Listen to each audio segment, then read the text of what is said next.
Learning with Subrata YouTube চ্যানেলে তোমাদের সকলকে স্বাগত। প্রিয় পঞ্চম শ্রেণীর ছাত্রছাত্রীরা, আজকে আমরা করব রায়মাটির প্রশ্ন বিচার 2024 সালের ক্লাস 5-এর 6 নম্বর স্কুলটা তৃতীয় পর্যায়ক্রমিক মূল্যায়ন অর্থাৎ ফাইনাল পরীক্ষার যে থার্ড সাবমিটিভ ভ্যালুয়েশনে তার 6 নম্বর স্কুলটা কমপ্লিট করব।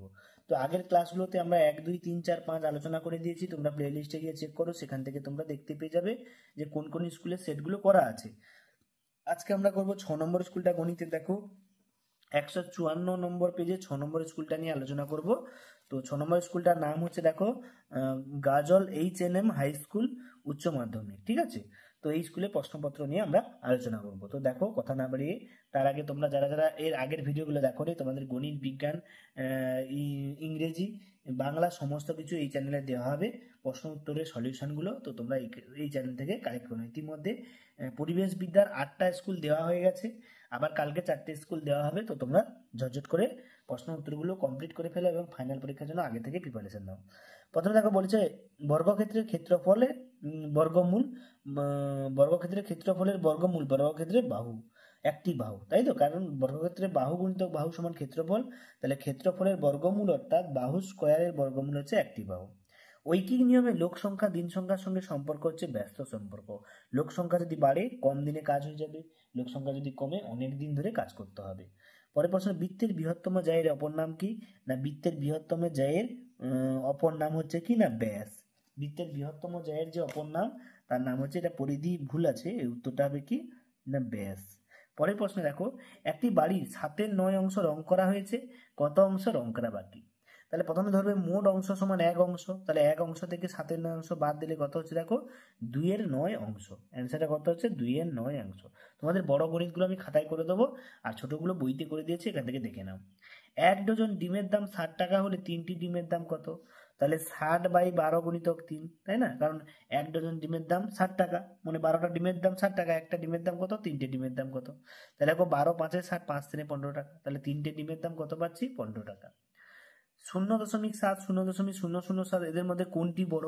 না, এদের মধ্যে বড় কোনটা বলতে? 0.7, কারণ শূন্যর পর একটা দশমিকের পর সংখ্যা, শূন্যর পর দশমিক দিয়ে শূন্যর পর আবার সংখ্যা, তাহলে এটা অবশ্যই বড়, তোমরা দেখতে পাচ্ছ, ঠিক আছে। এবার এটা এভাবে না করলেও হরের দিক দিয়ে করলেও হয়, দশমিক তুলে হর সমান করে করলেও এটা সবচেয়ে শর্টকাট, যেহেতু 1 নম্বরের। স্মরণ করো 0.005 যোগ 1। দেখো শূন্যর সঙ্গে যে কোনো সংখ্যা গুণ করো, তার গুণফল কত হয়? শূন্যই হয়। তাহলে শূন্যর সঙ্গে এটা যদি গুণ করো শূন্য হয়, আর একটা পড়ে থাকবে, তাহলে ফাইনাল অ্যান্সারটা কত হবে? 1। 0 + 1 = 1। 77 পয়সা সমান কত টাকা? তাহলে 77 পয়সাকে 100 দিয়ে ভাগ করলে টাকা পাবো। তাহলে 77/100 সমান 0.77, এখানে কি লিখবে? টাকা। অ্যান্সার কি হবে? টাকা। প্রকৃত ভগ্নাংশ কোনটি? প্রকৃত ভগ্নাংশ দেখো, যে ভগ্নাংশ উপরে ছোট নিচে বড় তাকে প্রকৃত ভগ্নাংশ বলে। এখানে 2-এর 3টা হচ্ছে প্রকৃত ভগ্নাংশ। 9-এর 2-এর 3 অংশ সমান কত? 9-এর 2-এর 3 অংশ সমান 9 গুণিতক 2-এর 3 সমান 3 3 9, 3 2 কত হবে? 6, ঠিক আছে। এর পরের প্রশ্ন দেখো কি বলেছে, 2-এর দাগের করটা, কমলবাবু বছরে আয় 82,250 টাকা, বছরে খরচ 50,830 টাকা, তার সঞ্চয় কত? তো তোমরা দেখো এইভাবে, এবারে বড় গণিতগুলো আমরা খাতায় করব, সেখান থেকে তোমরা দেখতে থাকো, এখান থেকে তোমাদের গণিতগুলো দেখিয়ে দেওয়া হচ্ছে। তো দেখো, আয় বিয়োগ ব্যয় তবেই তো সঞ্চয়, যত আয় করবে তার থেকে কম ব্যয় করে তবেই তার সঞ্চয়টা হবে। তাহলে এখানে আয় বলেছিল কত? 82,250 টাকা, তাই না? আর ব্যয় কত? 50,830 টাকা। তাহলে সঞ্চয় কত হবে? না, এই দুটো বিয়োগ করলে কত হচ্ছে? 31,420 টাকা হচ্ছে তার সঞ্চয়। তিনি সঞ্চয় করেন 31,420 টাকা। পরের গণিত কি বলেছে দেখো, 256 এর বর্গমূল কত হবে? 256 এর বর্গমূল কি হবে? তাহলে 256কে আমরা যদি এখানে মানে মৌলিক উৎপাদকে ভাঙি, তাহলে কি পাবো? দেখো 2 দিলে 1, 2, 8, আবার 2 দিলে কত হচ্ছে? 6, 4, 2 দিলে কত হচ্ছে? 32, 2 দিলে কত হচ্ছে? 16, 2 দিলে 8, 2 দিলে 4, আবার 2 2। তাহলে টোটাল পাচ্ছি দেখো 16 গুণিতক 16, তাই তো। আর বর্গমূল হচ্ছে 16, তাহলে 16, এই 256 বর্গমূল হচ্ছে 16। পরের দাগে গয়েরটা কি বলে দেখো, স্থানীয় মানে বিস্তার করো 4,567.83। তো 4,567.83 স্থানীয় মানে বিস্তার কি হবে দেখো, এটা এইটার পর দশমিকে 3টে শূন্য, এটার পর 2টো শূন্য, এটা একটা শূন্য, দশমিক দিয়ে এইগুলো। তো এটা হচ্ছে স্থানীয় মানে বিস্তার। পরের প্রশ্ন দেখো, পরের প্রশ্ন কোনটা দেখো, এই যে একটি বর্গাকার খেলামাঠের ক্ষেত্রফল দিয়ে দিচ্ছে, একটি বাহুর দৈর্ঘ্য চাইছে। তাহলে ক্ষেত্রফল আর বাহুর দৈর্ঘ্যের মধ্যে সম্পর্ক কি না, একটা বাহুর দৈর্ঘ্য সমান রুট অফ ক্ষেত্রফল। তাহলে রুট অফ ক্ষেত্রফলের মানটা বসিয়ে দাও, 225, 15 গুণিতক 15, তাহলে উত্তর হবে 15 মিটার। অর্থাৎ বর্গক্ষেত্রে একটি বাহুর দৈর্ঘ্য কত হবে, 15 মিটার। দাগের গুণটা কি বলছে দেখো, দশমিককে প্রকাশ করো 88 ভাজিত 1000। তো 88 ভাজিত 1000, দেখো দশমিক নিচে কটা শূন্য আছে দেখো ভালো করে, তিনটে শূন্য। তিনটে শূন্য মানে তিনটে সংখ্যার আগে দশমিক, 1 2 একটা শূন্য নিয়ে নিলে তিনটে সংখ্যা হয়ে যাচ্ছে। তাহলে তিনটে সংখ্যার আগে দশমিক বসাতে হবে। তোমরা অবশ্যই দেখতে পাচ্ছ তিনটে সংখ্যার আগে দশমিক বসাতে হবে। 6 গুণটা কি বলছে দেখো, যোগ করো 5.07, 11.7, 13.008। তো দেখো এখানে যোগ করেছি 5.0.5, আগের পিছনে শূন্য নিয়েছি, কারণ দশমিকের আগেও শূন্য নেওয়া যায়, পরেও শূন্য নেওয়া যায়, শুধু সংখ্যার মাঝখানে নেওয়া যায় না। তো এরকম এখানে যোগ করলে 8, 7, 7.9 এবং 2, তো টোটাল পাচ্ছে 29.778 যোগফল। ঠিক আছে। 6 বলছে সমকেন্দ্রিক বৃত্ত কাকে বলে। দেখো এই যে সমকেন্দ্রিক বৃত্তটা, এটা 3 নম্বর স্কুলে 3-এর দাগের বর্গীজোড়টা করে দেওয়া আছে। তাহলে আমরা যদি 3 নম্বর স্কুলটা খুলি দেখতে পাবো, এই যে দেখো তোমরা দেখতে পাচ্ছ, এই যে 3 নম্বর school Bankura Christian college gate school, 3 নম্বর স্কুলে দেখো এই যে সমকেন্দ্রীয় বৃত্ত কথাটা আছে। তো এইখান থেকে তোমরা লিখে 3 নম্বর স্কুলে 3-এর দাগের বর্গীজ, দেখো 3-এর দাগের বর্গীজ সমকেন্দ্রী বৃত্ত কাকে বলে চিত্রসহ বর্ণনা করো।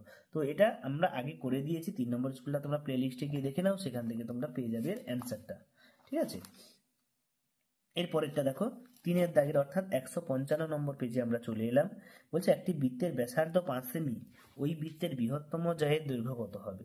তো এটা শর্টকাট গণিত, আমি এই জন্য ছোট করে দিয়েছি। দেখো না, একটা বৃত্তের ব্যাসার্ধ কত হচ্ছে, 5 সেমি, তাই না।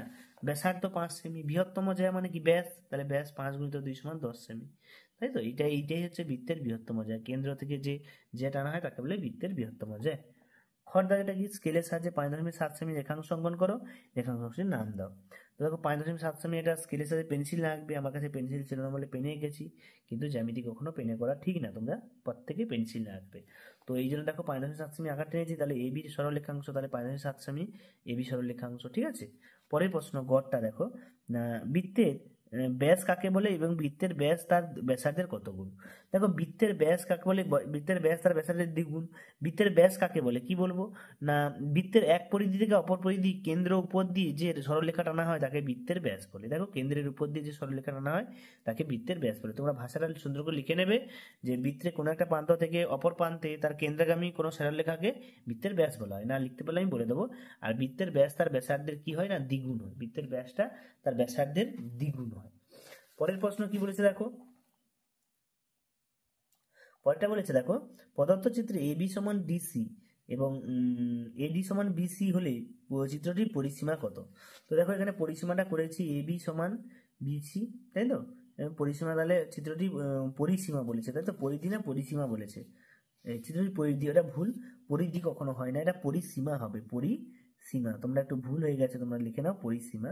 আর পরিসীমা মানে কি, টোটাল এগুলো যোগফল, তাহলে যোগ করলে কত হচ্ছে 40 সেন্টিমিটার। তাহলে টোটাল পরিসীমাটা কত হচ্ছে 40 সেন্টিমিটার। মোটটা দেখো, দুটি বৃত্তাকার মাঠের ব্যাসার্ধের দৈর্ঘ্য তখন 15 মিটার এবং 10 মিটার। দুটো মাঠের ধার বরাবর বেড়া দিতে হলে কোন বেড়ার দৈর্ঘ্য বেশি হবে। তাহলে দেখো যে বৃত্তাকার মাঠের ধার বরাবর বেড়া দিতে হবে, তাই না, ব্যাসার্ধ দৈর্ঘ্য দিয়ে দিয়েছে। তাহলে পরিধি কত, 2πr, এরও পরিধি 2πr, এদিকে আরের মান বসাও, এদিকে আরের মান বসাও। এই যে আরের মান বসালে কত, 30 পাই, এদিকে হচ্ছে 20 পাই, তাই তো।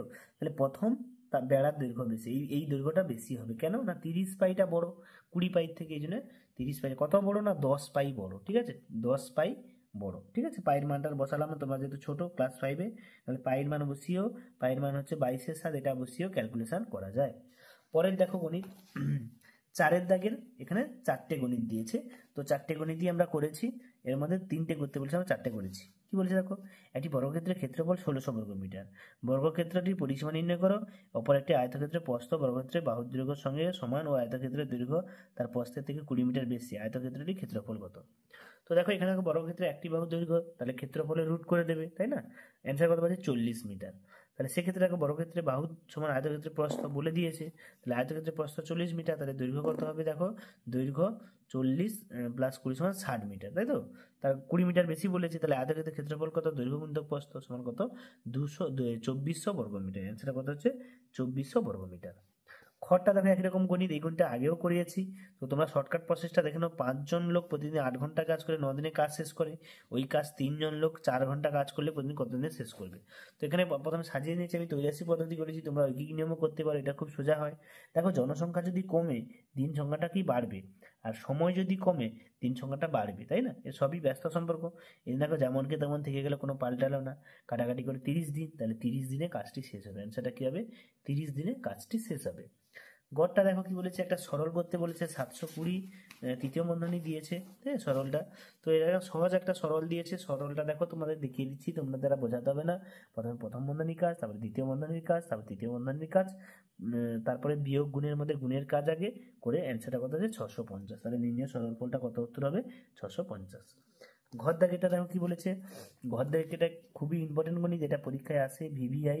তো দেখো বিদ্যালয়ে 2 জন কর্মচারী ভিকি ও রাজুকে কিছু অর্থ দিয়ে সাহায্য করা হবে।